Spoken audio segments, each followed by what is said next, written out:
Okay, welcome everyone. For those of you who haven't met yet, I'm Shrek. And today I'm going to talk to you about the art of mindfulness. That's Yoda. That's Yoda, yes. You're Shrek. I'm confused. Okay. I'm Shrek, this is Yoda. Shut up, still. So, I'm going to talk to you today about the art of mindfulness. So, without further ado, what is mindfulness? Right.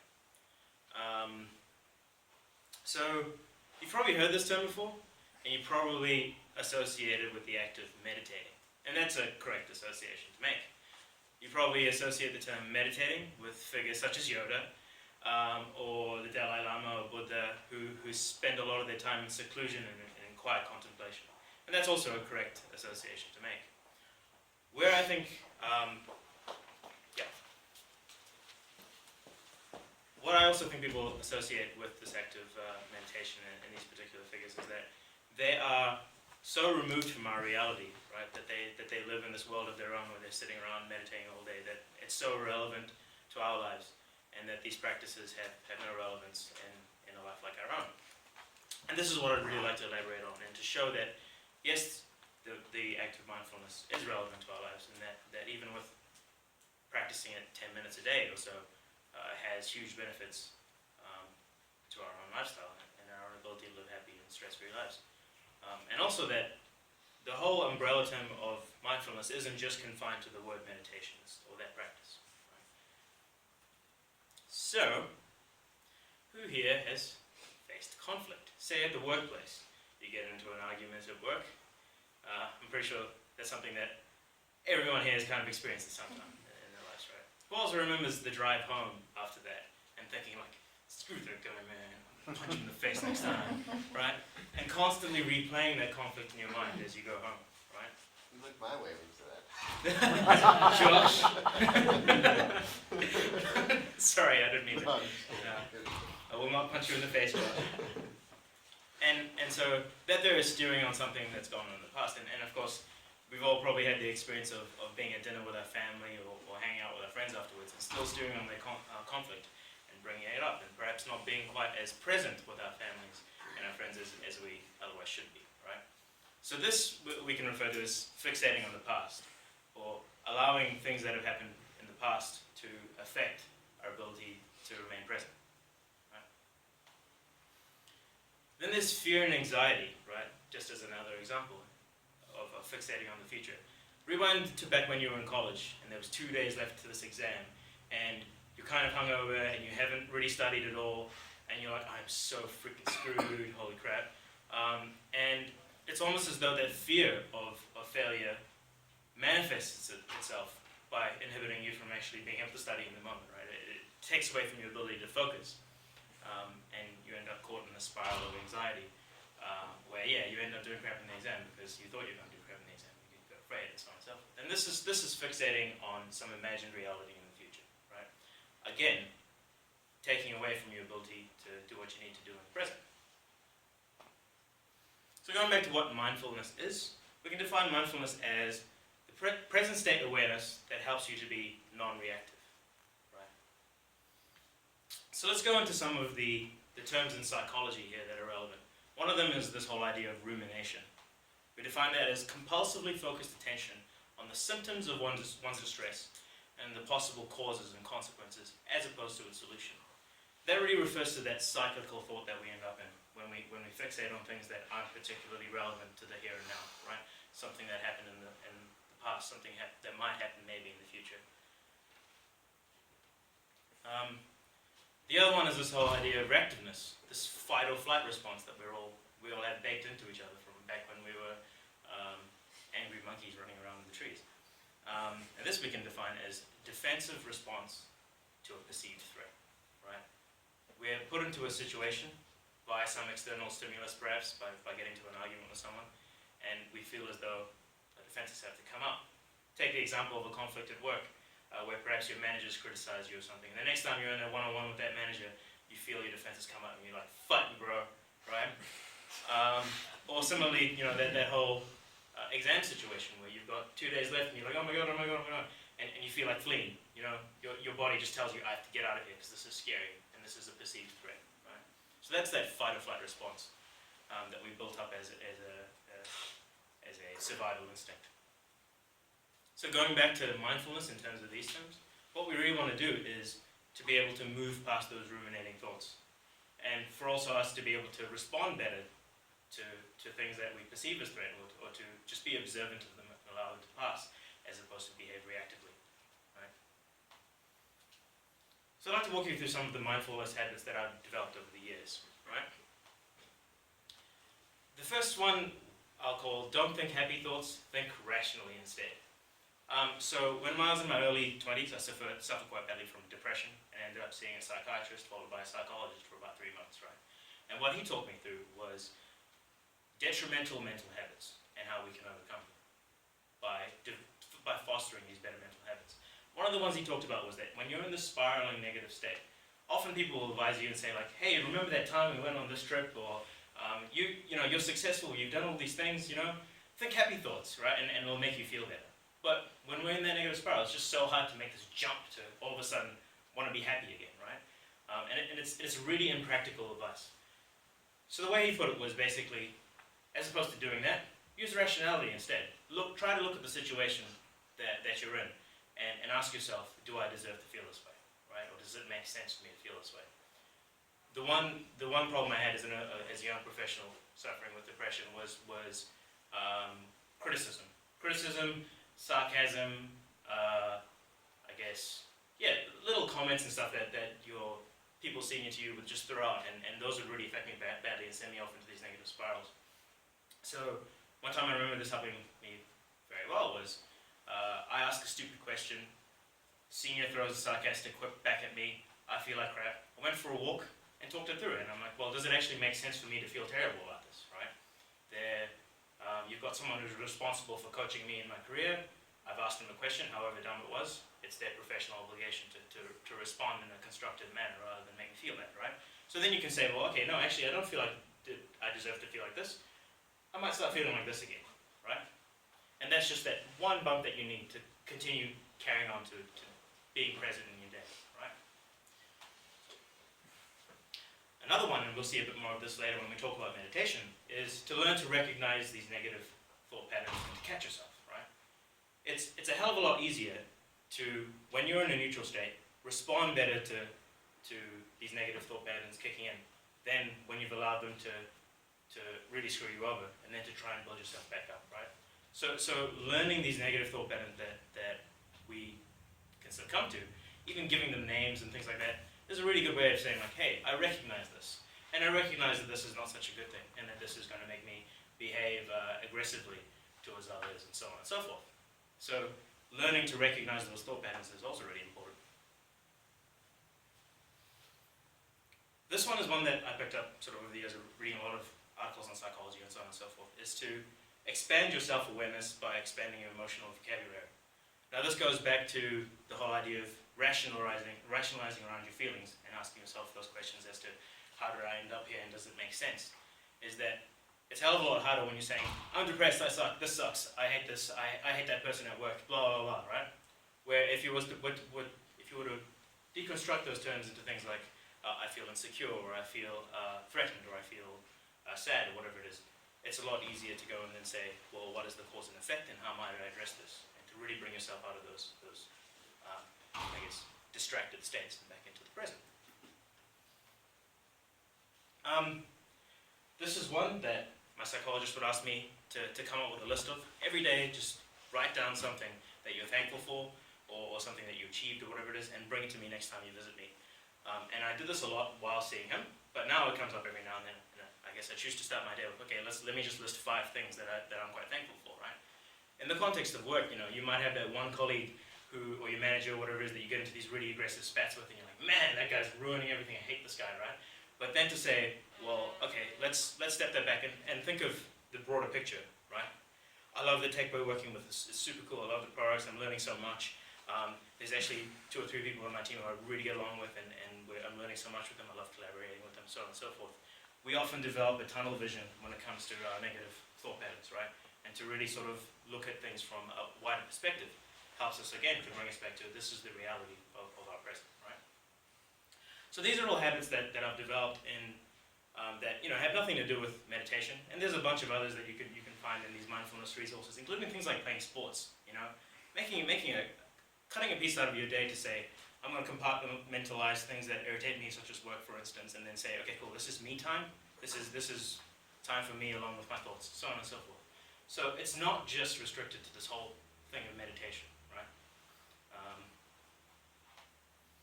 So I'd like to talk to you about, sure, I built up all of these habits, but I had a recent pitfall in life that really got me thinking about, well, how can I address these problems in a more focused manner and more direct to the cause? And the recent pitfall, of course, is, you guys probably all know, I moved from New Zealand to Scottsdale recently. And for anyone who's moved countries before, immigrated, all of the immigrants out there, I'm sure there's a few of you, you know that you're effectively removing yourself of these emotional comforts and this emotional sort of lubricant that you would have had to get through your day, right? It all just sort of disappears, and you put yourself into a new situation. You have to learn how to drive on the other side of the road. You get to know all these new people, and if you're a socially anxious person, it's quite difficult. For me personally, there was also learning new technologies, working in a new role, and all that stuff like that. And what I found myself doing was, again, going back to that habit of rumination, right? Finding myself in these really negative spirals. And this really got me thinking, what are the ways that people are doing to address these sort of mental habits? And what I discovered in a bit of my research is mindfulness meditation, right? So let's define mindfulness meditation as the practice of being present by observing, accepting, and allowing our thoughts and emotions to pass, right? You can tell now that I'm running out of pictures of Yoda closing his eyes. It involves closing the eyes, sitting in an upright position, and focusing on the breath. So the idea is to be in both a relaxed and a focused state at the same time physically. You might see why this is important in the time. So when the mind starts to wander from that focus on the breath, we bring it physically back to those physical sensations, right? And the idea is that, yes, it's fine to think those thoughts, it's fine to feel those emotions, right? But we want them to pass. So rather than chasing them, we bring our focus back to something that's real and in the present, such as our breath, or just the way we feel comfortable, discomfortable, uncomfortable, so on and so forth.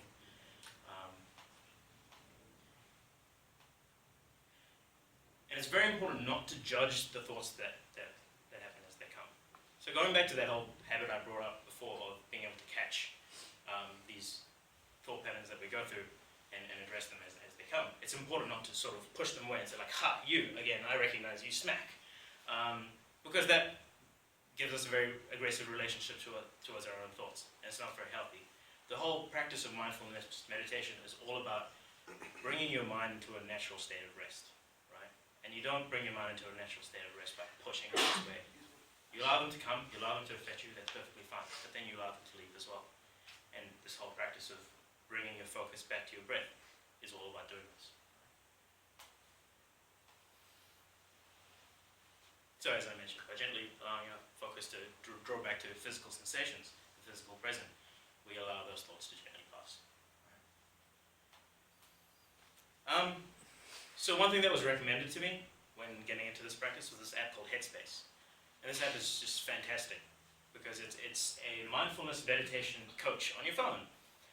It comes with 10 free lessons that also have these videos that sort of educate you about what meditation is all about.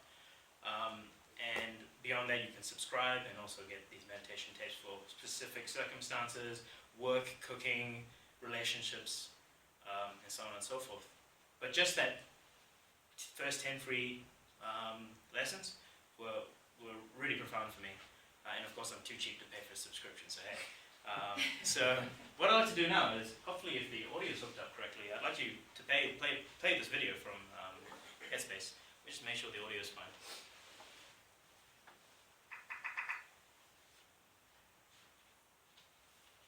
Training the mind is often quite different to how people imagine it to be. Maybe they have an idea it's about stopping thoughts or eliminating feelings. But the reality is a bit different. An easy way to think of it is to imagine yourself sitting by the side of a busy road. The passing cars representing the thoughts and the feelings. Now all you have to do is to sit there and watch the cars. Sounds easy, right? But what usually happens is that we feel a bit unsettled by the movement, the traffic. So we run out into the road and try to stop the cars, or maybe even chase after a few, forgetting that the idea was to just sit there. And of course all this running around only adds to the feeling of restlessness in the mind. So training the mind is about changing our relationship with the passing thoughts and feelings, learning to view them with a little more perspective. And when we do this, we naturally find a place of calm. Will we sometimes forget the idea of the exercise and become distracted? Of course we will. But as soon as we remember, there we are, back on the side of the road again, just watching the traffic go by, perfectly at ease in both body and mind.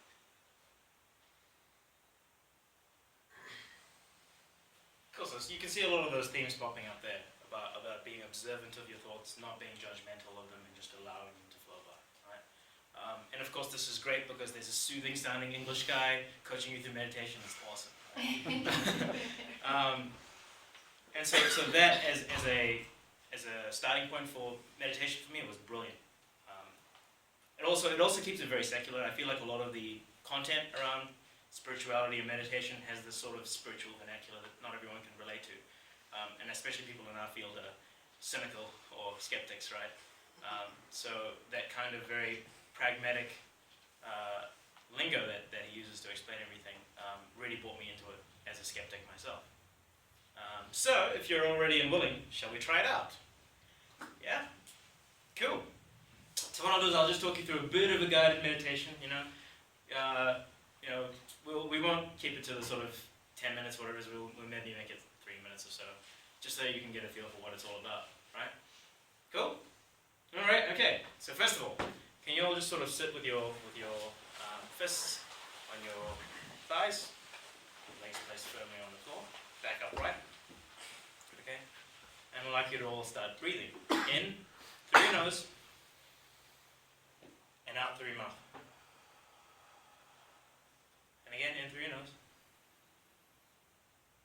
and out through your mouth. Okay.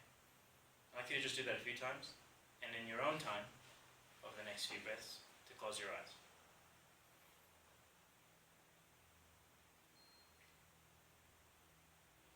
Okay. Now as those breaths come in and out, I'd like you slowly to allow them to come to a natural place of rest. We're not deliberately exacerbating your breath.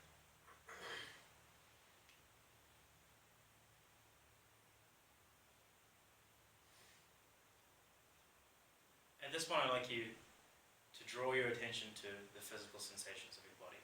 Start with the top of your head and trace your way down to your toes. And just get a sense for the areas of comfort and the areas of discomfort. Not to judge anything, not to try and change any of this, just to get a feel for it.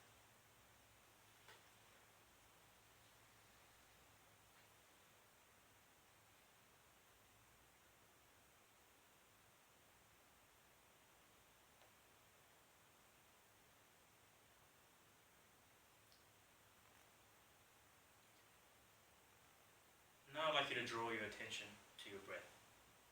And just the feeling of your abdomen moving in and out, and in and out.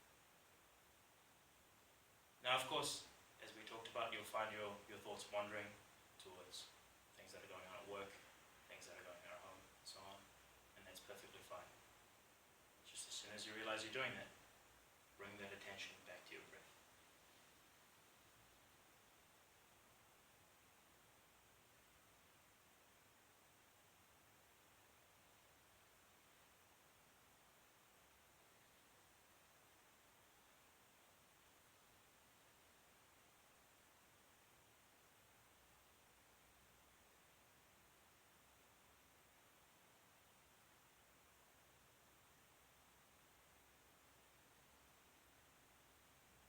Now I'd like you to focus a bit more on your breath by counting your breaths. In 1, out 2, in 3, out 4, up till 10, and then repeat. This is just to draw your attention further to your breath.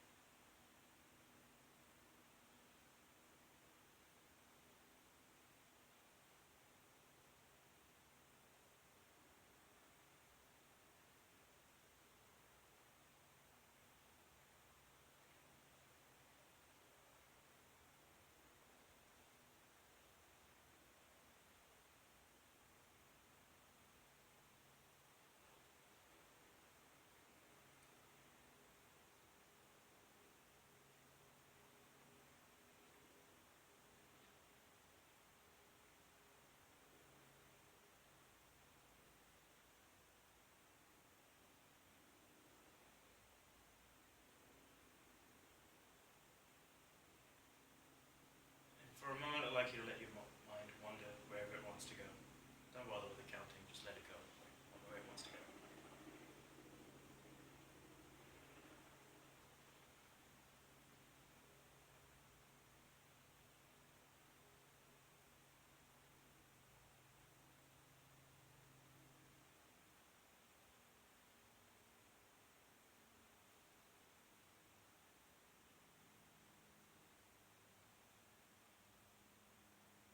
And now let's bring that focus back into the breathing, the in and out sensation in your abdomen.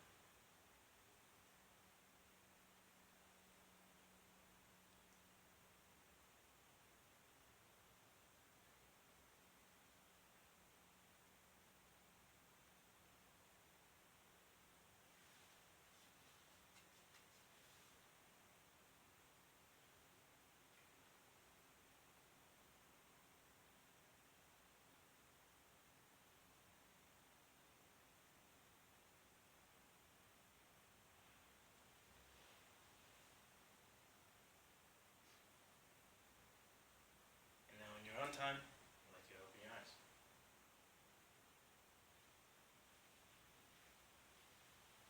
Cool. Get up and have a bit of a stretch.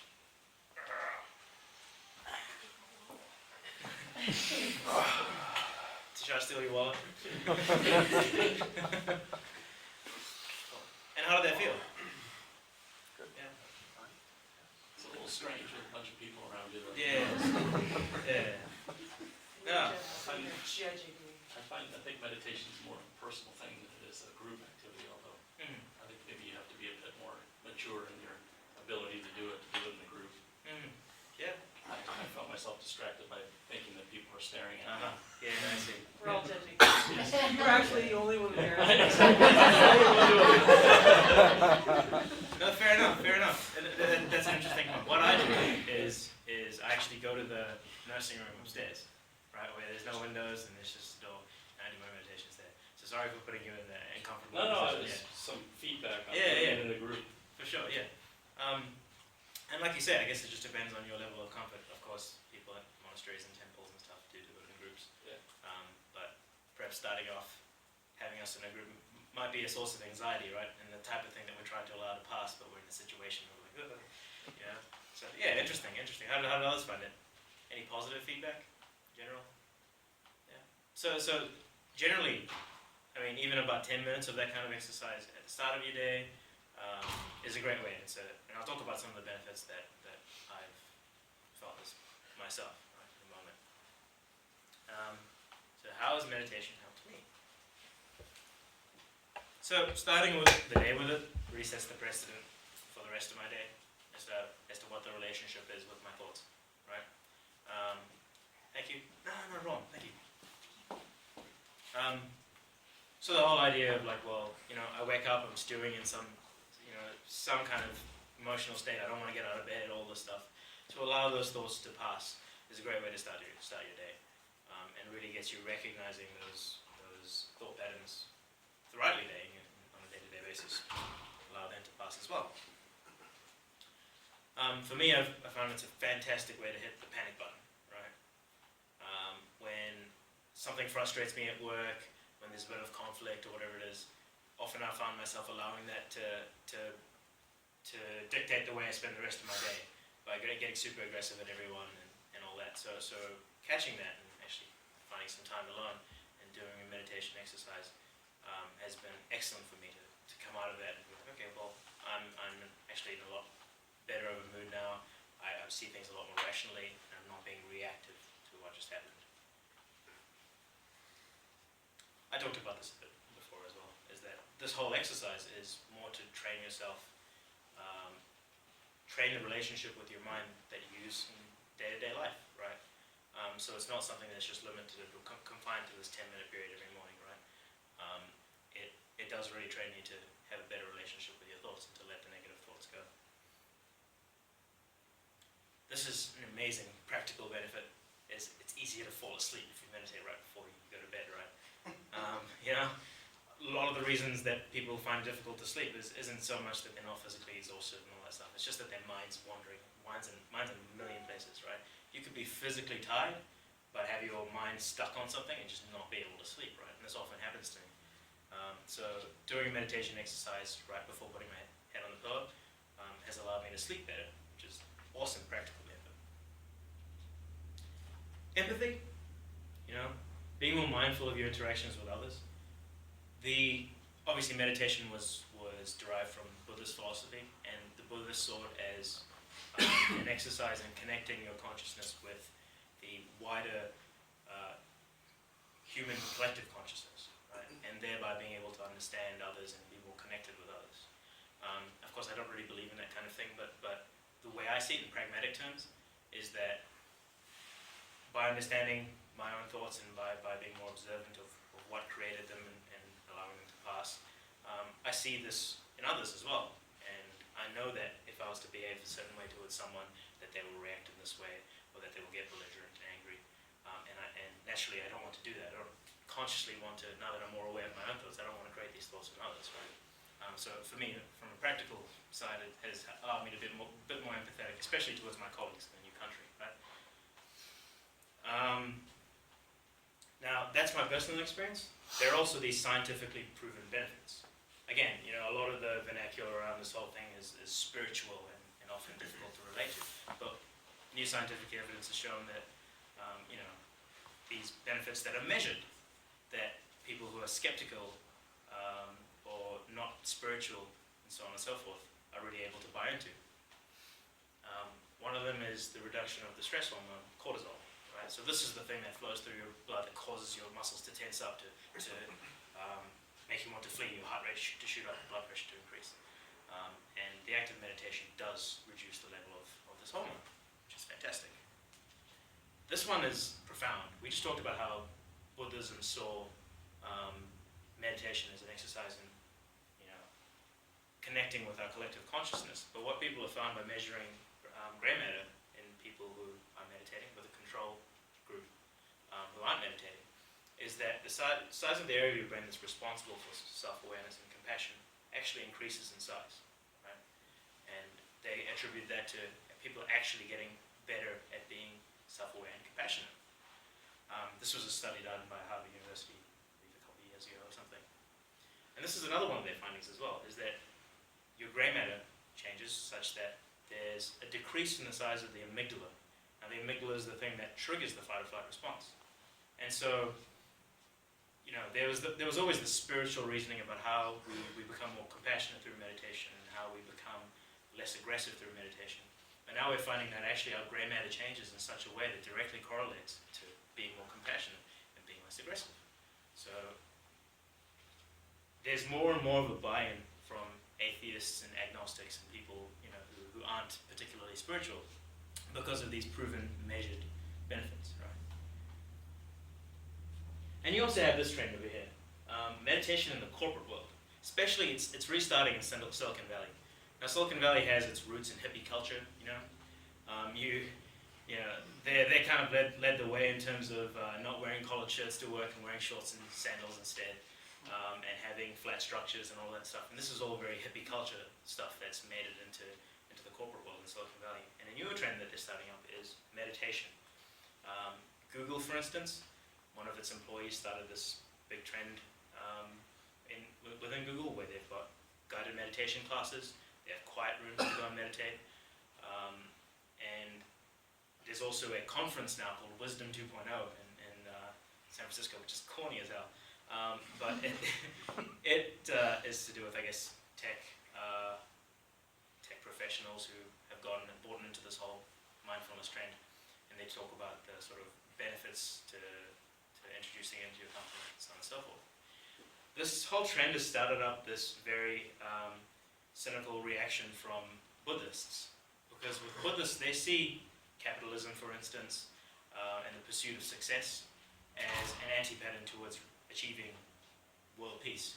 But then you've got these corporates who are like, oh, there's direct correlation between mindfulness practice and EQ, and there's direct correlation between EQ and success and money, right? So let's train everyone in meditation, right? And that's their whole motivation behind it. And the Buddhists are like, dude, no, you're giving into the problem. You're you're using this tool to be better capitalists rather than to wind away from that. So it's interesting that there's this technique that has varying implementations, right? My personal thought on it is that I think it's good to meet these things halfway. I don't particularly, I'm a capitalist. I think it's good to meet these things halfway. I think it's expecting everyone to go and drop everything and start being peaceful and meditate in a cave is, not a good first step. So any way you look at it, I think having a more empathetic organization and investing in people who are interested in learning these skills of being less reactive is a fantastic thing. It's a step in the right direction in my mind. Right. So, what are my conclusions? Meditation, I should call it mindfulness. Let's start with mindfulness. Mindfulness is present state awareness that allows you to be non-reactive, and it can be practiced by fostering good mental habits on a day-to-day basis. And it can also be developed through the act of mindfulness meditation. And of course, as I discussed, this has had a lot of benefits in my own life, as well as scientific benefits that have been proven and measured. Right? And of course, there's a big trend going on in corporate world. So they're introducing this practice into the lives of their employees. And honestly, something that I would be open to having here at Orion Health. Like that'd be cool, having a meditation coach come in and teach us this stuff would be pretty awesome. Or even quiet rooms, like our nursing room, but maybe more. And there's sort of one thing that I'd like you to take away from this, is that we can't really control what happens to us in life, but we can sort of manage how we respond to it, right? And that happiness is generally referred to as a state, but I also believe it's a skill and it's something that we can learn. Right? So, I guess, change the relationship you have with your thoughts and your emotions. Allow them to come in and to affect you, that's perfectly fine, but allow them to pass as well. Start living your life in this moment. Thank you very much. Okay, questions? If anyone's interested or wanted to ask anything? No? That's cool. So what I'll do is, yeah? I just want to download that app that you. Yeah. How often Cool. do you meditate? Me. So at first with the Headspace app, it's like take 10 is meant to be done, like the first 10 tapes. So they're meant to be done in like order in succession of days. You're meant to do it 10 days in a row. I sort of did like one every 2 days for 3 weeks or something, just to sort of ease myself into it.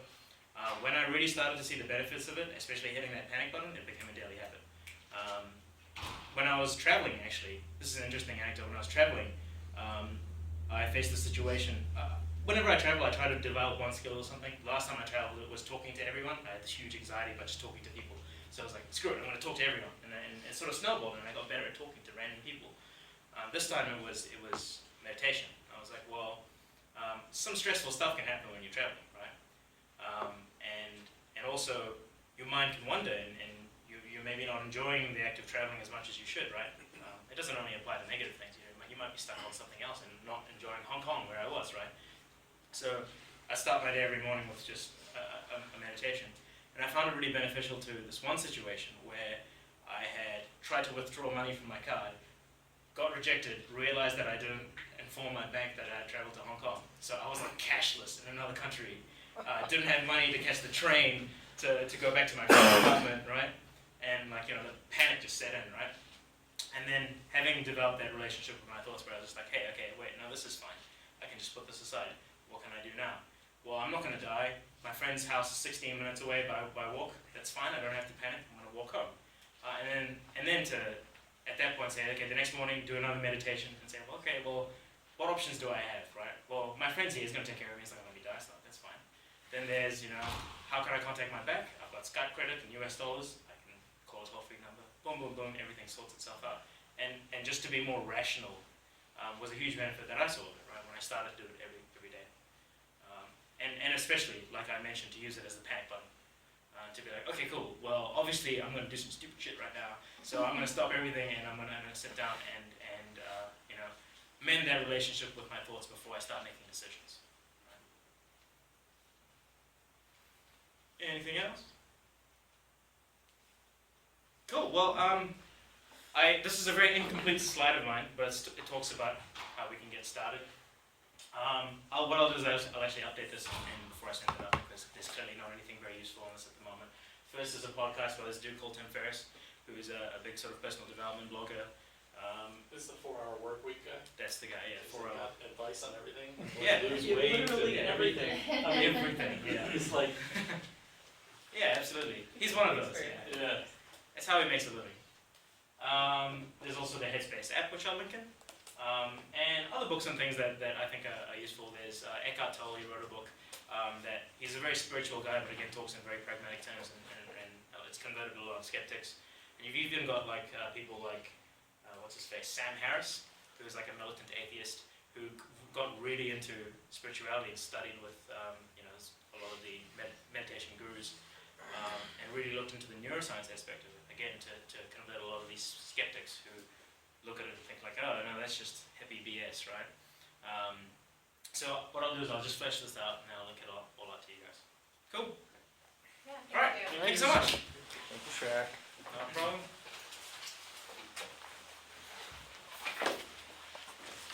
Thanks for coming, guys.